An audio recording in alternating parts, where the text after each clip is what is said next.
So this is the process of me making this spinning planet background.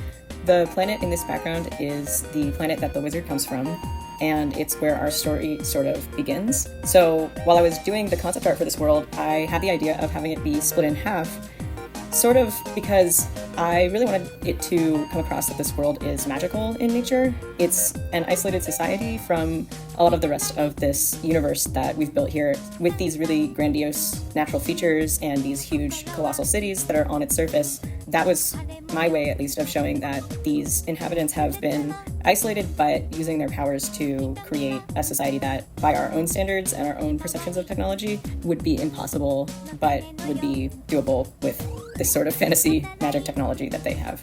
So after I was done lining, I went ahead and I just added in all the flats. While I'm lining the backgrounds at Wishbone, and this is something that as art director I have everybody do as much as possible since it makes our lives a lot easier, we make sure that all of our lines in the backgrounds are closed off as much as possible so that we can just use the reference tool on the layers in Procreate, which is the program we work in, and then we can go ahead and throw the flats directly in on another layer.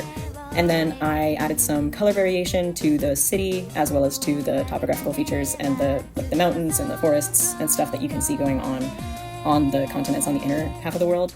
And then after that, I went in and I just started repeating the same exact process on the outer world half, the one that's more in the foreground, and that was a pretty fast process. And then after that, I added in a lot of city lights around different edges of the continents. When I was doing this, I was sort of thinking about where on these continent shapes would it make sense for people to build cities, and I just sort of added those in loosely. And yeah, this is a very layer-heavy canvas, so at this point, it was starting to make my iPad heat up a lot. But each of these elements is their own individual thing, so we were able to then just throw it directly into After Effects.